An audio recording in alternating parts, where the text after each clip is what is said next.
I am African, I am Ghanian, I'm Nigerian, so that's how I started my poetry, because in a certain way, I don't exactly know where I am from as African. I was born in Suriname, but where are my roots really from? So that is how I want people to also not just the audience, but people that look like me to know that let us search for it's not just entertainment, it's also knowledge. A while ago, I had a performance, and it was about bringing people of the community together in Southeast, in Amsterdam Southeast. And the focus was, yes, togetherness, but it had to do with the abolishment of the slavery in Suriname.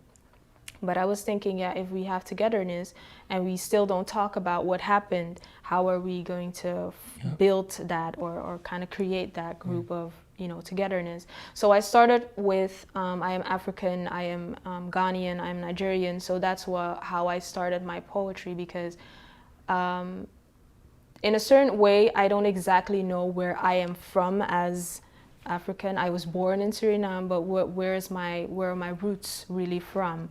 So that is how I want people to also not just the audience, but people that look like me to know that let us search for it's not just entertainment, it's also knowledge.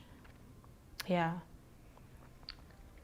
In terms of media, advertising industry, do you see yourself reflected in the Dutch media landscape?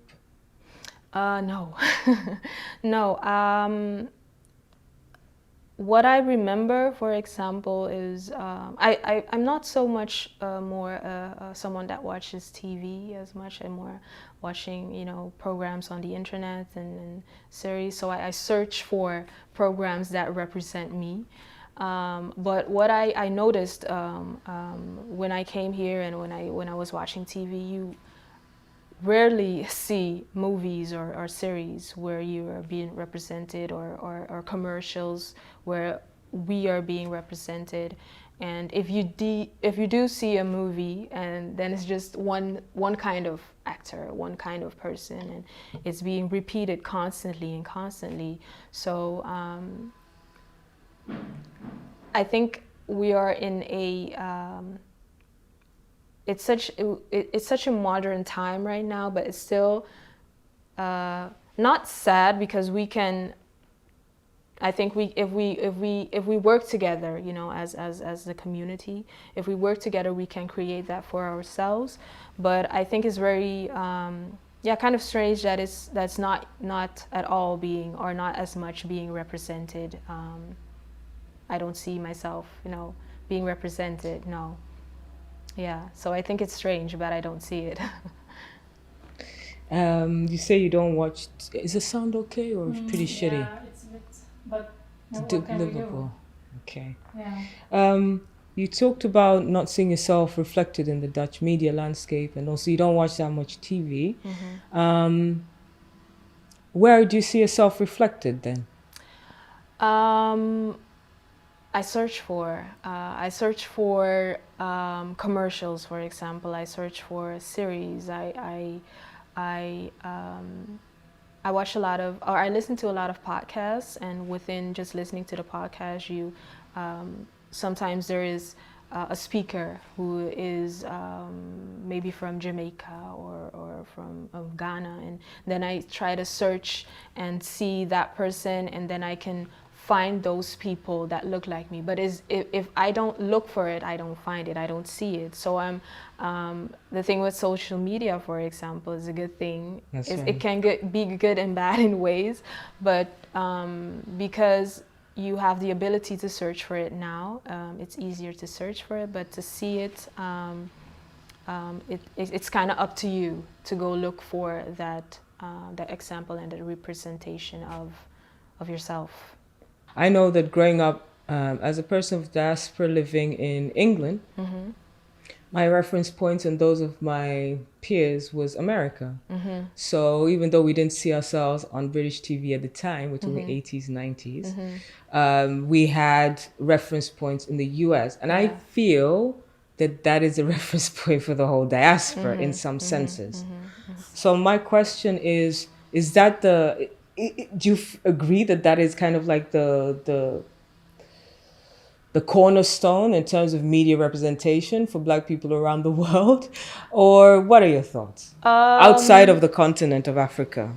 Outside of, well, that's when I was in Suriname, for example, it's just because it's in South America. There's a lot of movies and programs from America, and that's how I could see, people of my skin color being represented, and that's how I learned the language, and that's how the reason why I started poetry, I can give an example why I started poetry. I saw Oprah interviewing Maya Angelou, and when I saw her performing a piece, I thought, wow, that's she's such a magnificent woman, strong, and she's Black, and she's doing poetry. And I thought poetry was always just writing a simple story and that's it, and you just maybe write a book. But I was so happy to see that, and when I saw her, I thought, oh my God, I want to be like her. So I think I've kind of had a kind of step ahead because I was born there. I could see that representation, and then I came here, and then it's just completely different. And in that way, I could look for it myself on the internet. I could search for it myself, and but my focus hasn't only been on America. My focus has been on I think it's very interesting to listen to the English language, for example. I see that there are a few programs with a lot of Black actors, and I love the language. So when I listen to them, I love the way that they speak. So I search for those programs as well. So I think that's really good that we have that opportunity to kind of search for, not only from America and not only but just to see all over the world being represented. But then you have to be that starting point to search for it. So it's important that we broaden what we see in the Netherlands as well. Yes, so you don't have to definitely go to America to find your role models. Yes. And what I also, to kind of add to that, is that I use my language is language in Suriname, Sranantongo. I use that in my pieces as well. I use that to represent that it's not a language that's lost, or not a language that you can't speak and that you can't use. I use it a lot in not only just speaking but also singing. So I think that's very important, that a lot of us, we can see that, that's also something that I'm very proud of, and that you should be proud to speak about it and to sing about it. So yeah. Please like and subscribe. Shout at Hues Films.